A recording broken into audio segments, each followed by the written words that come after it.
यानंतर पाहूयात बातम्यांचं अर्धशतक. धाराशिवच्या कळंब इथल्या महिलेचं हत्या प्रकरण. मुख्य आरोपी रामेश्वर भोसले आणि उस्मान सय्यदला पोलिसांनी ताब्यात घेतलं. देशमुख हत्या प्रकरणामध्ये या महिलेचा वापर केला जाणार होता असा आरोप. संतोष देशमुखांना खोट्या बलात्काराच्या गुन्ह्यामध्ये अडकवण्याचा प्लॅन होता. गोपनीय साक्षीदाराची साक्ष एबीपी माझ्याच्या हाती. विष्णू साठे आणि सुदर्शन घुलेने देशमुखांना अडकवण्याचा प्लॅन केला होता. या बैठकीमध्ये गोपनीय साक्षीदार उपस्थित होता. धनंजय देशमुख आज केज आणि कळंब पोलिसांची भेट घेणार. कळंब इथल्या महिलेसोबत अनैतिक संबंध असल्याचे दाखवण्यासाठी कोणत्या महिलेचा वापर केला जाणार होता त्या महिलेचा पोलिसांनी शोध घ्यावा अशी मागणी धनंजय देशमुख करणार आहेत. सतीश भोसले उर्फ खोक्या प्रकरणामध्ये विलन ठरवून माझ्या हत्येचा कट. एका मराठी वृत्तपत्राला दिलेल्या मुलाखतीत आमदार सुरेश धसांचा खळबळजनक दावा.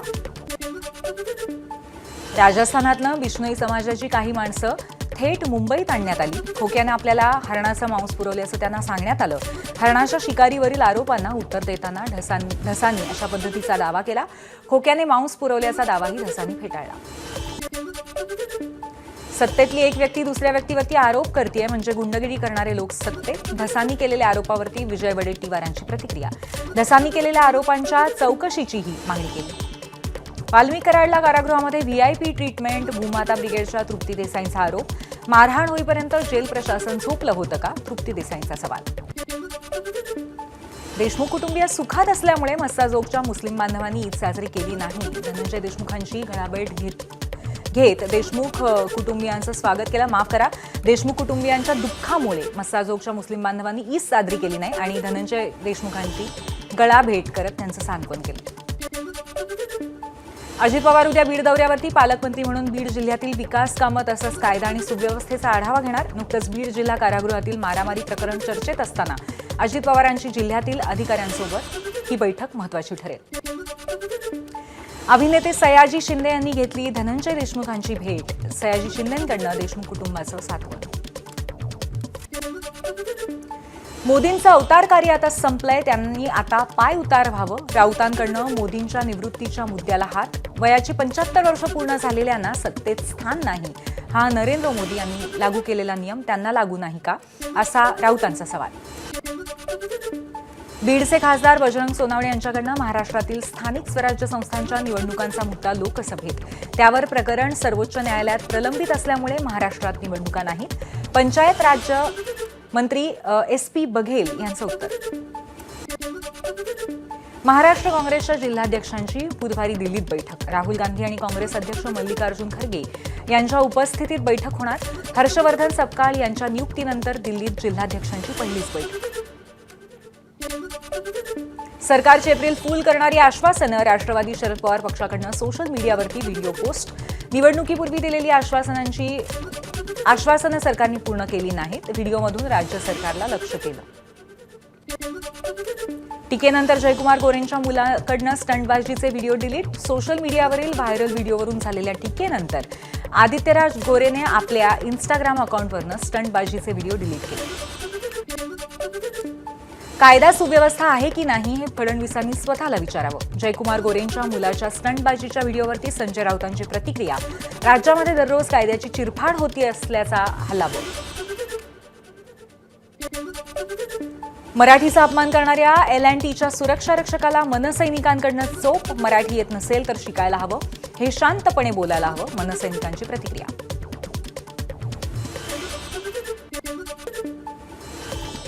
ठाण्याच्या नौपाडातील SBI बँकेवरती मनसे कार्यकर्त्यांची धडक. बँकेतील सर्व व्यवहार मराठीत असणं अनिवार्य, मनसेची मागणी. राज ठाकरेंनी गुढीपाडव्याला मनसैनिकांना दिलेल्या कानमंत्रानंतर मनसैनिक ऍक्शन मोडवर. नाशिकच्या मोदी मैदानाचं नामांतरण करण्याची शरद पवारांच्या राष्ट्रवादीची मागणी. मैदानाला साधुग्राम नाव द्या, राष्ट्रवादी शरद पवार पक्षाची मागणी. कुणाल कामराच्या व्हिडिओवरती जगभरातनं देणग्यांचा वर्षाव. 40 रुपयांपासून ते 37,000पर्यंतच्या देणग्या. अमेरिकन डॉलर्सचंही डोनेशन. दरम्यान शिंदेंची खिल्ली उडवणारा व्हिडिओ बनवण्यासाठी कामराने 4 कोटी रुपये घेतल्याचा संजय निरुपम यांचा आरोप. अभिनेता सलमान खानने आपल्या परिवारासोबत ईद साजरी केली तर हल्ल्यानंतर सलमानची पहिल्यांदाच चाहत्यांना झलक. प्रशांत कोरटकरच्या जामीन अर्जावरती आज कोल्हापूर सत्र न्यायालयामध्ये सुनावणी. कोरटकरला जामीन मिळणार की कोठडीत वाढ याकडे लक्ष.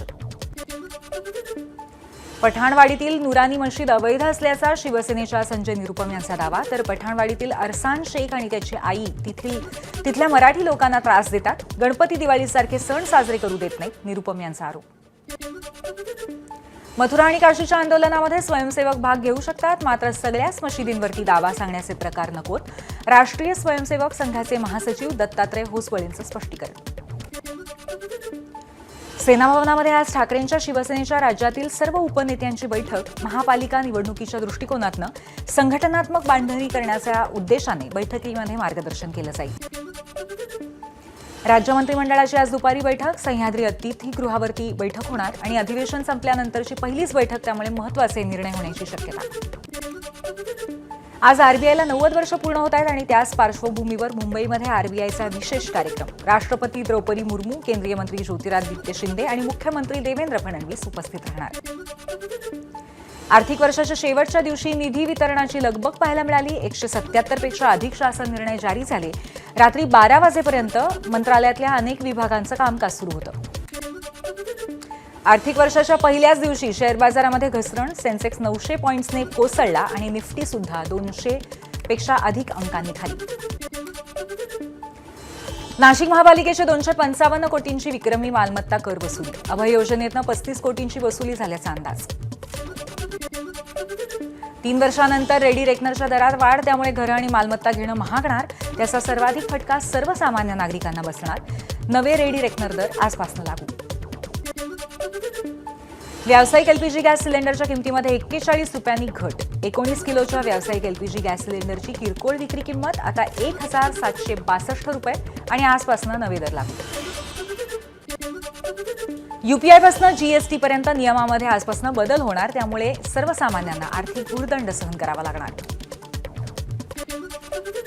नाशिकच्या ओझर विमानतळावरनं देशातील 35 शहरांसाठी कनेक्टिंग विमानसेवा सुरू. तिरुपती, श्रीनगर, चंदीगड, गुवाहाटी, कोलकाता आणि अयोध्येसह 35 शहरांसाठी विमानसेवा. उद्यापर्यंत अहिल्यानगर जिल्ह्यात येलो अलर्ट. विजांच्या कडकडाटासह वादळी वारा, हलक्या ते मध्यम पावसाची शक्यता. शेतकऱ्यांकडनं गहू पिकाच्या काढणीला वेग.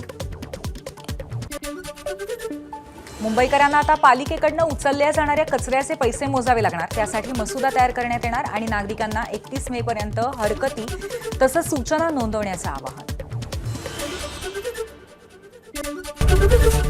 एबीपी माझा, उघडा डोळे बघा नीट.